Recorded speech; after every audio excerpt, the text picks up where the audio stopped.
साथियों, prevention of corruption act को लेकर के एक महत्वपूर्ण फैसला है ऑनरेबल राजस्थान हाईकोर्ट का। जजमेंट का नाम है कैलाश चंद सैनी बनाम स्टेट ऑफ राजस्थान। जजमेंट का डेट है 19 दिसंबर 2025। इस केस में जो अक्यूज थे वो थे संख्या में 3। अक्यूज जो है वो लोक सेवक थे and they were charged and convicted as per section 7(13)(1)(d) of PC act. इसके अलावा धारा 120 बी आईपीसी का भी इन पर चार्ज है। तो जब भी हम केस को देखते हैं और इस तरह के मामले हमारे सामने है कि जहाँ पर डिमांड भी है, एक्सेप्टेंस भी है, रिकवरी भी है, तो हमें करना क्या है? देखिए, प्रॉब्लम क्या आती है कि जब भी केस हमारे ऊपर होता है दर्ज, तो पुलिस जो है जांच करती है। Police means anti corruption bureau. जांच के बाद वो क्या सौंपेंगे? अपनी रिपोर्ट कोर्ट को, जिसको हम कहते हैं चार्जशीट। अब जो कंसर्न चार्जशीट है उसको देख करके आपको बहुत पैनिक होता है, अरे भाई ये डॉक्यूमेंट है संख्या में 200, 300, 400, 500, करे तो क्या करें? और सीबीआई केस होगा तो बहुत पैनिक होगा। इसलिए मेरा आप सबसे आग्रह कि कोई भी फायदा हमें नहीं होगा पैनिक होने से। जहां से ये केस शुरू हुआ है, जिसको हम कहते हैं द पॉइंट ऑफ एंट्री, उसको पकड़ लो। जब भी केस होता है एंटी करप्शन का, तो एक रिपोर्ट जो है सौंपता है एक परिवादी सीबीआई को या एंटी करप्शन को। इजी है काम, कर सकते हैं अपन इसको। उस रिपोर्ट को जो है अपने को देखना है और उस रिपोर्ट में होता है एक पेंडेंसी वर्क कि मेरा ये काम पेंडिंग था, जिसको करने या ना करने के पेटे जो है पैसे मुझसे मांगे गए। तो basically the pendency work is inter alia indicate the motive on the part of accused person. So in anti corruption case the motive of crime is quite important. तो हमें रिपोर्ट को देख करके मोटिव ऑफ क्राइम को हमें identify करना है। इसी काम में तो कर सकते हो ना, इसमें कहाँ आपको वकील की आवश्यकता पड़ रही है? अपनी फाइलें खोलो, फर्स्ट डॉक्यूमेंट दिख जाएगा आपको, जिसको हम कहते हैं तहरीर रिपोर्ट, या कहते हैं आवेदन, या कहते हैं कंप्लेंट। जो कंसर्न केस है जो मैं डिस्कस कर रहा हूं आपसे, इसमें क्या था? Motive of crime, the bribe is demanded to remove the name of complainant from a criminal case, जो कि दर्ज हुआ है as per the railways act. ये सबमिशन दिया था परिवादी ने अपनी रिपोर्ट में कि मेरा नाम हटाने की गरज से या उसके इल मोटिव से जो कंसर्न अक्यूज पर्सन है, इन लोगों ने ब्राइब को जो है डिमांड किया और अब ये लोग जो है ब्राइब को प्राप्त करना चाहते हैं। द कंसर्न परिवादी indicating the ill motive on the part of accused person. अब समस्या क्या है विद द एसीबी और सीबीआई? यहाँ फैक्ट्स वेरीफाई प्रॉपरली होते नहीं है, जबकि बार बार गाइडलाइंस है ऑनरेबल सुप्रीम कोर्ट की कि फैक्ट्स को वेरीफाई करो। मैंने अधिकांशतः ये देखा है कि वर्क पेंडिंग ही नहीं होता है परिवादी का आरोपी के पास में, पर काम को पेंडिंग दिखा करके उसी मोटिव पर काम करते हैं और अल्टीमेटली ये रिकॉर्डर सौंपते हैं परिवादी को, जाइए आवाज़ को रिकॉर्ड करके लाइए। अब यहाँ पर पॉसिबिलिटी है कि परिवादी जो है आवाज़ को मैनिपुलेट कर ले। देयर माइट बी पॉसिबिलिटी कि वो एआई टूल यूज़ कर ले, क्योंकि अंदर तो परिवादी अकेला ही जाता है। तो इसलिए जो अगला स्टेप है वो है इलेक्ट्रॉनिक एविडेंस। उस पर जो है हमें काम करना होगा, क्योंकि यही बनेगा बेसिस फॉर द वेरिफिकेशन। कई बार ऐसा होता है कि गवाह को बाहर खड़ा करते हैं, जिसको हम कहेंगे शैडो विटनेस। जिस जगह वो खड़ा है और जिस जगह इनकी बातचीत हो रही है, मीन्स परिवादी और आरोपी के बीच में, उस जगह से वो स्थान पर हो रही बातचीत को सुनना या उसको देख पाना भी असंभव होता है। पर ये क्या ड्रामेटिक सिनेरियो लेके चलते हैं कि शैडो विटनेस जो है सब कुछ देख भी रहा है और सुन भी रहा है। तो ultimately they try their best to confirm the bribe, to confirm the willingness on the part of accused that he is willing to accept the bribe. तो इसलिए जब भी हम काम करेंगे नक्शे मौके पे, तो आपको वो स्थान जरूर देखना है कि जहां पर शैडो विटनेस को खड़ा हुआ दिखाया गया, और उस स्थान से क्या वास्तव में आपका स्थान दिखाई देता है अथवा नहीं। Apart from that you may take the help of cyber expert. उसको जो है आप ले जाइए स्पॉट पे। स्पॉट की होती है वीडियोग्राफी एंड फोटोग्राफी, वो भी जो है करा के रखो, ताकि हम उसकी लाइट में जो नक्शा मौका है उसको डाउटफुल कर सकें। जितना केस को लड़ोगे डिसिप्लिन वे में, उतना ही रिजल्ट आएगा। आपको लगा भाई केस कैजुअल है, करना क्या है, ये रही फाइल, वकील साहब थे संभाल लो हमारी फाइल, तो वकील साहब थे संभाल ले थारी फाइल, तो फिर कॉन्सिक्वेंस जो है आपको ही फेस करना पड़ेगा। फिर मत दोष देना कि भाई हम जो है इस केस में हार गए, ये हमारे वकील साहब जो है ध्यान दे नहीं पाए और हम जो है बर्बाद हो गए। कोई भी आपके केस में जो है ध्यान नहीं देगा। वकील साहब is already highly occupied with multiple cases. कभी गए उनके दफ्तर में डिस्कस किया केस को? कभी गए नहीं। जब भी गए हंसी मजाक किया, बाहर जूनियर से मिले और आ गए। इसलिए बार-बार मैं कहता हूँ कि अपनी स्टोरी को लिखो और समय लो अपने वकील साहब से, डिस्कस करो कम से कम 2, 3, 4 घंटे। चाहे डिस्कस वर्चुअली करो, चाहे डिस्कस फिज़िकली करो, ये आप पर डिपेंड है।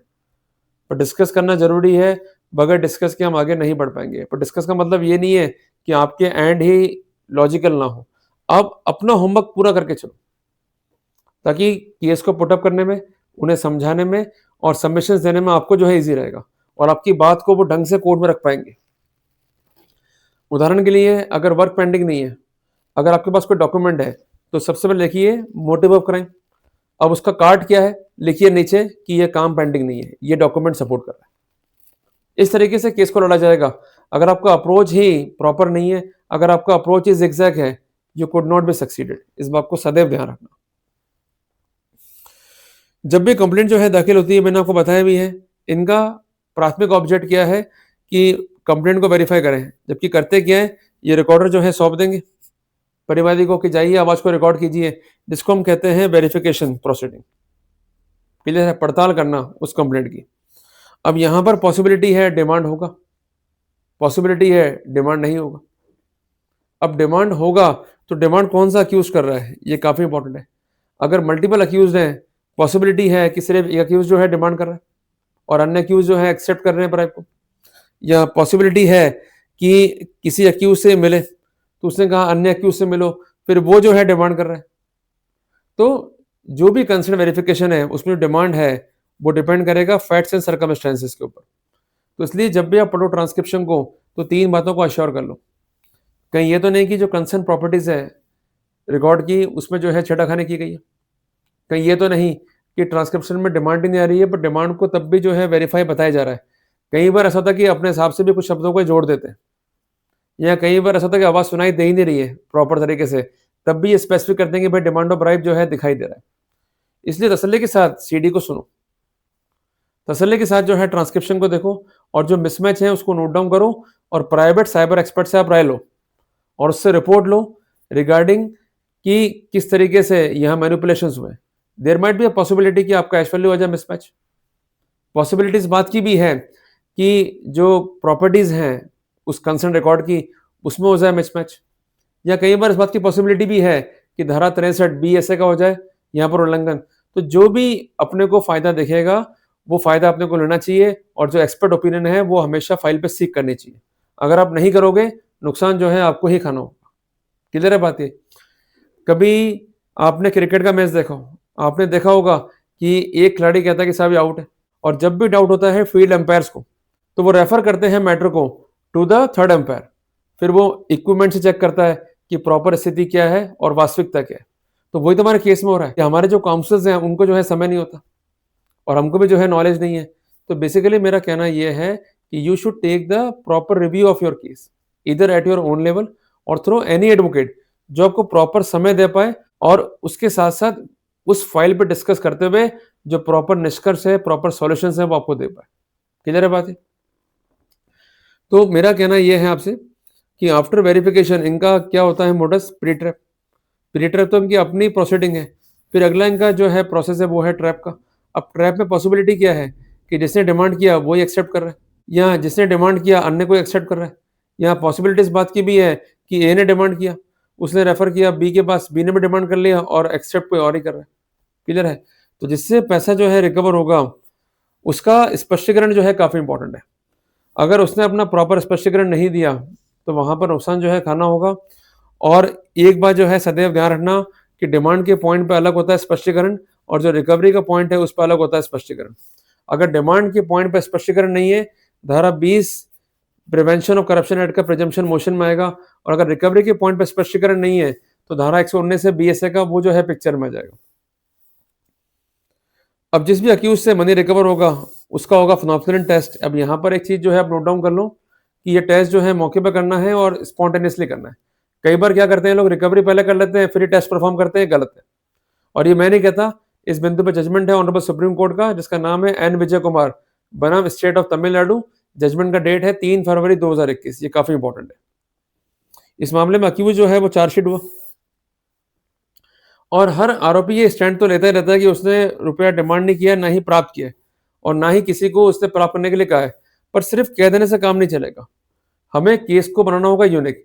We have to work out on the point of unfair investigation. वो कैसे होगा कि इन्होंने कार्रवाइयां जो है वो करी एक तरफा। इसलिए हमेशा मैं कहता हूं कि जब भी कोई एफआईआर आ जाए, उसका प्रॉपर जो है आप जवाब सबमिट करो, जिसको हम कहते हैं मेमोरेंडम या रिप्रेजेंटेशन। अगर वो मेमोरेंडम या ज्ञापन कंसिडर नहीं हो रहा है, तो अल्टीमेटली वी कुड से कि जो अथॉरिटी है वो टोटली बायस्ड है, इनका जो बिहेवियर है वो सिर्फ एक तरफा है, to give justice to the concern prosecution. तो अल्टीमेटली जो हमारे अधिकार हैं, जो हमारे प्रिविलेज हैं कानून में, उसको जो है अफेक्ट किया गया। तो डायरेक्टली वी में hit in the light of article 21 of संविधान। और सबसे इंपॉर्टेंट बात, अगर कोई परिवादी ने फैक्ट को छुपाया है या उसका कैरेक्टर जो है वो डाउटफुल है, उसके खिलाफ मल्टीपल केसेस है या वो ऐसा करने का आदी है, तो उसको भी जो है हाईलाइट करें। यहाँ पर हाईलाइट किया आरोपी गण ने कि जो परिवादी है उसका भाई जो है ये सेल करते हैं टिकट्स को इन द इलीगल वे, इन पे कार्रवाई हुई। और जब ये चार्जशीटेड हुए तो as a matter of revenge इसने जो है हमको फंसवा दिया इस वर्तमान झूठे केस में। साथियों, रिकवरी जो है इस पर भी हमारा अटैक होना चाहिए। जैसे उदाहरण के लिए इस मैटर में रिकवरी हुई from the pocket of the trouser of the accused. तो डिफेंस ये था कि इसने मेरी पैंट में रुपए डालने का प्रयास किया, इस कॉन्सिक्वेंस में स्ट्रगल हुआ और नोट जो है बिखर के गिर गए, टीम आ गई, मुझसे नोट जो है गिनवाए गए, जिस कारण मेरे हाथों पे जो है फिनोल्फिन पाउडर आ गया। और जब भी इस तरह का स्पष्टीकरण हो तो एक बार ध्यान रखिएगा कि आपको डिफेंस एविडेंस भी जो है खड़े करने हैं, ताकि वो आपके स्टैंड को जो है कॉर्पोरेट कर सकें, और उनका स्टैंड और आपका स्टैंड इस पॉइंट पे इनकंसिस्टेंट नहीं होना चाहिए। क्लियर है? और रिकवरी पर अगर स्पष्टीकरण नहीं दोगे तो आपको जो है नुकसान खाना होगा। अगर रिकवरी कंसर्न मेज से है, कंसर्न अलमीरा से है, तो अपने लिए प्लस पॉइंट तो है ही, पर आपको देना होगा स्पष्टीकरण कि मेरी एब्सेंस में, मेरी जानकारी के बगैर ये पैसा रख गया। क्लियर है बात ये? अगर आपने रिकवरी के पॉइंट पे नहीं दिया स्पष्टीकरण, तो वहां पर अपने को दिक्कत आएगी, और खासकर तब जब केस 120 भी आईपीसी का जुड़ा हुआ है। साथियों, एक बात ध्यान रखिएगा कि डिमांड, एक्सेप्टेंस एंड रिकवरी ये प्राइम एलिमेंट है, ये साबित करने हैं प्रोसिक्यूशन को। जब तक ये एलिमेंट साबित नहीं होंगे प्रिजम्पशन पे ड्रॉ नहीं होगा। अब जो विटनेस रिकॉर्ड पर आते हैं उसमें से कुछ गवाह होते हैं आपके डिपार्टमेंट के, अगर वो हैं रिकॉर्ड पे और हमारे पक्ष में वो बयान दे रहे हैं, we can take the benefit. यहाँ पर जो गवाह आया डिपार्टमेंट की ओर से, तो उसने ये पुष्ट किया कि जो कंसर्न कंप्लेनेंट है इसके विरुद्ध भी जो है एफआईआर है, कार्रवाइयां हैं जिसमें चार्जशीटेड हुआ है। अपार्ट फ्रॉम दैट जो चार्जशीट थी वो सबमिट हुई थी A1 को, ताकि उसको फॉरवर्ड कर सके for the approval. In the main while खुद को बचाने की नीयत से उसने इन्हें जो है ट्रैप करा दिया। ना तो मनी डिमांड हुई, ना ही एक्सेप्ट हुई, और जब घटनाक्रम हुआ वो वहां मौजूद था। तो जब प्रोसिक्यूशन के विटनेस सपोर्ट नहीं करते हैं प्रोसिक्यूशन को और कॉर्पोरेशन खत्म हो जाता है, बीइंग द डायरेक्ट एविडेंस, जहां उनकी एविडेंस जो है रखती है अहमियत, अगर वो ऐसा स्टेटमेंट दे रहे हैं जो फायदा पहुंचा रहा है अक्यूज को, तो ऐसे सिनेरियो में एक प्लॉजिबल इंपैक्ट जो है क्रिएट होता है केस में। कई बार आप पूछते भी हो कि हम केस से बरी हो जाएंगे या नहीं होंगे, ये डिपेंड करेगा गवाहों का जो बयान है वो किस प्रकार जो है रिकॉर्ड पर आया है। अगर जो आपका डिफेंस लाइन है उसी तर्ज पर जो है बयान है, again we are having the benefit, और जितना बयान हमारे पक्ष में आता जाएगा उतना बेनिफिट जो है लेते जाएंगे। दूसरा इंपॉर्टेंट टास्क है सैंक्शन अथॉरिटी। सैंक्शन अथॉरिटी ने क्या केस को पढ़ा, क्या उसने इलेक्ट्रॉनिक एविडेंस को देखा, क्या उसने निष्कर्ष ड्रॉ करे रिगार्डिंग पेंडेंसी ऑफ वर्क, और इसके अलावा इंपॉर्टेंट गाइडलाइंस है ऑनरेबल सुप्रीम कोर्ट की सीबीआई बनाम अशोक कुमार अग्रवाल के जजमेंट की। जजमेंट का डेट है 31/10/2013, क्या उसकी अक्षरशः पालना सुनिश्चित हुई या नहीं हुई है। इस केस में ये स्थिति जो है देखने को मिली थी कि जो मटेरियल पॉइंट्स है उस पर वर्कआउट नहीं करा सैंक्शन अथॉरिटी ने। अब आते हैं कनेक्टिंग एविडेंस, कि जिसने कंसर्न व्यक्ति विशेष पर कार्रवाई कर रखी है, या आपका कहना कि काम पेंडिंग नहीं है, काम हो चुका है, अब ये काम किसी और के पास पेंडिंग है, उसके बयान जो है जरूर कराएं। यहाँ पर बयान हुए उस व्यक्ति विशेष के जिसने पूर्व में इन पर कार्रवाई करी, इन्हें जो है चार्जशीट किया, और चार्जशीट होने के बाद पॉसिबल नहीं था जो काम बताया परिवादी ने उसका पूर्ण होना। परिवादी क्या बोलता है कि मेरा नाम ड्रॉप करने के लिए पैसे मांगे, जब चार्जशीट ही हो गए तो नाम ड्रॉप कैसे होगा। तो यहाँ पर फिर एक बल मिला अक्यूज को। तो हमें कुल मिलाकर के मैथमेटिकल वे में जो है आगे बढ़ना है। जितना आप पिन पॉइंट काम करोगे उतना ही जो है आपको फायदा मिलेगा। इसलिए बार बार मैं कहता हूं कि रिव्यू करो, डिफेंस पॉइंट को निकालो, जितना डिफेंस पॉइंट आएगा उतना ही अपने को फायदा मिलने वाला है। अपनी पूरी स्टोरी को लिख करके डिस्कस करो with the advocate, with the evidences. अगर आप नहीं करोगे नुकसान आपका ही है। इसके अलावा जो परिवादी है, अगर वो कहता है कि साहब डिमांड तो हुआ है पर डिमांड को लेकर के कोई स्पेसिफिकेशन ट्रांसक्रिप्शन में नहीं है, we are having the plus point. कई बार वो ये भी कह सकता है कि साहब मुँह से नहीं माँगा, इशारे करें। It is called demand by gesture. पर वहाँ पर रिक्वायरमेंट है कोरबोरेशन की। अगर शैडो विटनेस मौके पे नहीं है या वो मौके पे है और उसके बयान में और जो परिवादी के बयान है इस पॉइंट पे उसमें है विरोधाभास, और अगर नहीं भी है तो आप जिरह करके क्रिएट करो, तो अपन जो है बेनिफिट ले पाएंगे। और अगर ट्रांसक्रिप्शन में कोई रेफरेंस नहीं है डिमांड ऑफ ब्राइब का, we will get the benefit. Clear है बात ये? तो इस तरीके से केस को जो है लड़ा जाता है। और एक बात ध्यान रखना कि जो भी इलेक्ट्रॉनिक एविडेंस है उसके कॉन्टेक्स्ट में आप संभावनाएं क्रिएट कर सकते हो। पहली बात तो it is not the clone copy. दूसरी बात, इसके कॉन्टेक्स्ट में जो गाइडलाइंस है सुप्रीम कोर्ट की, जजमेंट का नाम है राम सिंह बनाम colonel Ram Singh, EIR 1986, supreme court page number 3, उसकी अक्षरशः पालना जो है सुनिश्चित नहीं हुई है।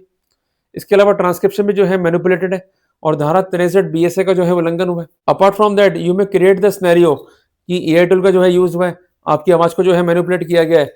तो कुल मिलाकर के जितना हम संभावनाएं क्रिएट करेंगे, और संभावना ऐसी कि जिसको ऑर्डिनरी प्रूडेंस का आदमी मान सके।